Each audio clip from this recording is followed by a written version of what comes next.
In the world of cybersecurity, staying ahead of the game is the only workable option. To be static is to be vulnerable.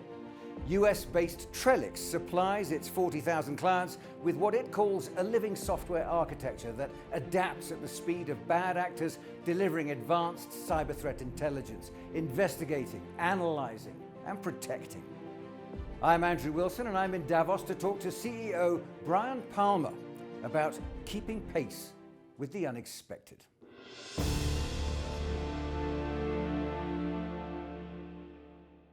Brian, thanks for joining us. Great to see you. Tell us a bit about Trellix, first of all. Andrew, great to be here.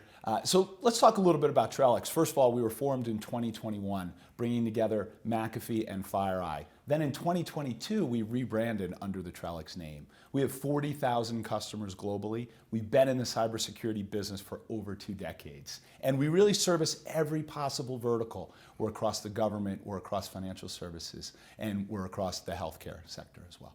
I mean, you're a household name already, basically, aren't you? We are. We're redefining that household name, and now everyone knows Trellix is there to help and support them and make sure they're protected against cybersecurity threats. Now, if ever there was a moving beast in 21st century, it's cybersecurity and the threats around that. I mean, how serious are the risks we're facing in 2023? Yeah, very, very serious. First of all, it's a big business. Second of all, it's used in conflict. What we're seeing is it's becoming more and more important in what we call the gray zone. It's used in combat, it's used in warfare to make sure that one side has the advantage over the other. So what's really important about that, Andrew, is that nation states are now hacking into private corporations, which is a big problem.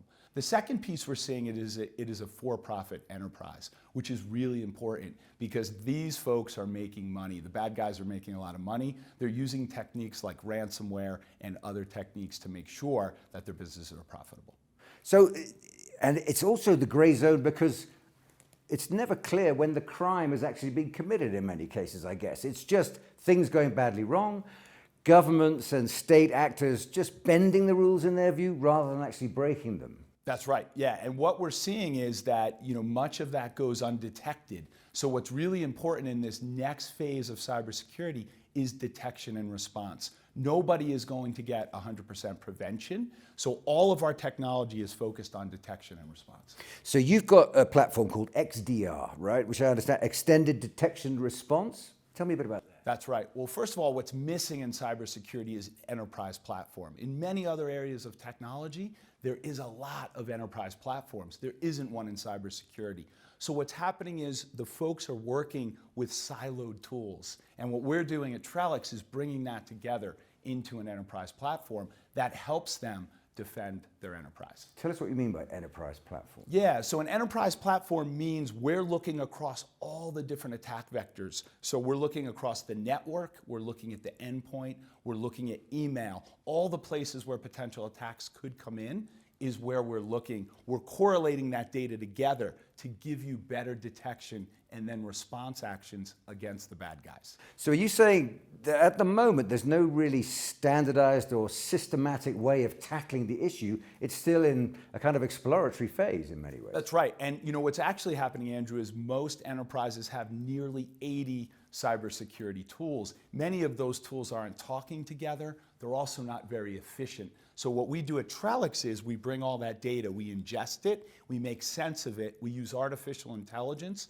to then help the operators have a better chance of detecting the bad guys. So is this like the issue of heritage software? When you go to the bank and you get your cash out, actually it's a software system that was built on one from the 80s, which was built on one from the 60s, and no one's been through it and rebuilt it again. Is this the sort of practice that you're doing now with cybersecurity? It's similar, and what you just talked about is there's a lot of software out there that has been built over many years. Much of that software is very vulnerable. It's vulnerable, it has holes in it, right?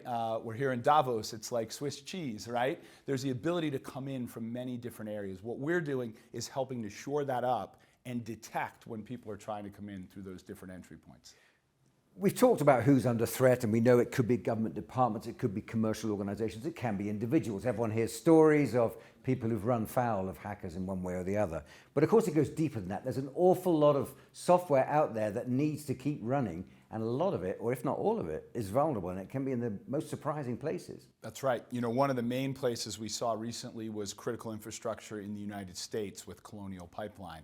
You know, they were able to go after a producer and distributor of gas, and it shut down the ability to get gas in the US and the East Coast. So that's the kind of implications that are there. Unfortunately, the hackers really have no bounds. They also will go into hospitals.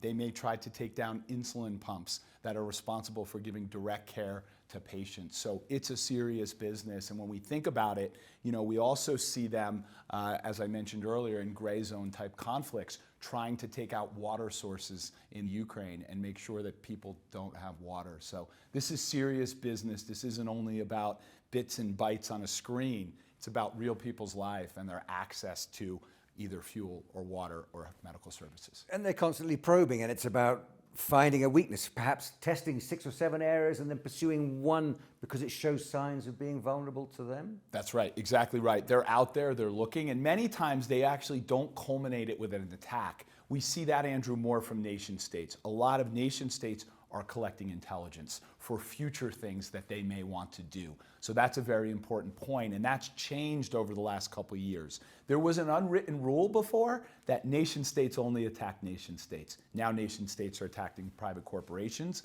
and many times they're filing away that information potentially for some future attack.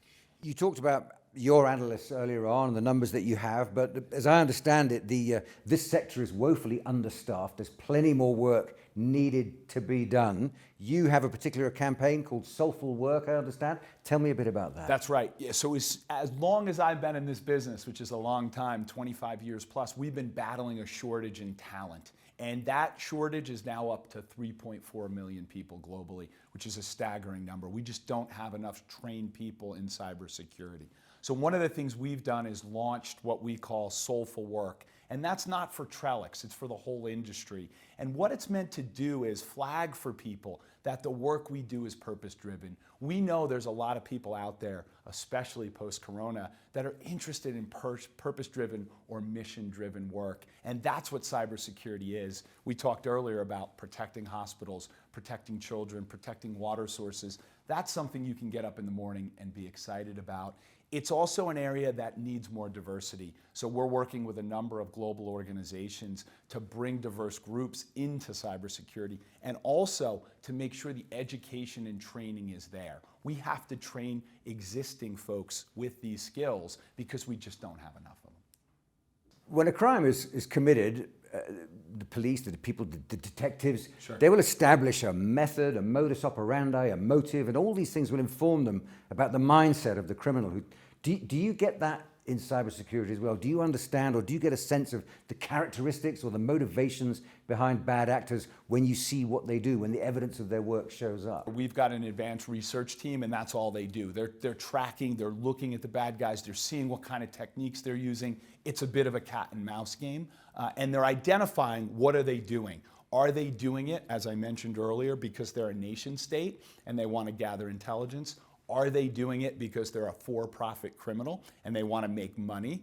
Are they doing it because they're a hacktivist? They have an issue, a political issue that they want to shine the light on? Or potentially, Andrew, are they just a teenager who's out there and playing around and showing off their skills? Yeah, that's so interesting, isn't it? And here in Davos this year, a lot of the talk will be about joining together in a fragmented world caused by a pandemic and war and all the rest of it. Partnerships and relationships are always important in that, and presumably important in the work that you're doing, because you need your clients to be as in lockstep with you as possible, I guess. Absolutely. And you know, one of the things I love about doing Soulful Work is even with our competitors, we collaborate. So what does that mean? Intelligence that we get at Trellix, we share out in the industry, and many of my competitors do the same. Also, partnering obviously with governments is critically important. The private-public partnership, as nation states begin to hack private companies, becomes more and more important. I think those are the two areas that you're seeing a lot more partnership and will continue to see in 2023. So I'm a large organization or a government department or a school or a university. Why would I choose Trellix? Yeah, you would choose Trellix because of what we talked about before. One, we're an enterprise platform, so you can solve multiple security needs with one company, with one partner. I think the second reason is because we have a system built on artificial intelligence that is focused on detection and response. And that ultimately, Andrew, helps you as an organization become more resilient with us as your partner. Finally, Brian, are you optimistic that we can stay ahead of the game? It is a moving game, we've discussed that. Things are changing all the time and you have to keep pace with that. Can we do that? Can we keep it up? I've been in this business for 20 years, Andrew, and sometimes we take ground and are ahead, and sometimes the bad actors do as well. So I think that will continue. I feel like we tend to always get where we need to be, but part of the excitement of it is it's a very, very dynamic game, an exciting game, and I am confident we can stay ahead of those bad actors. Brian, that's fantastic. Thanks for talking to us. Great meeting you. Thanks for having me. Great to be here.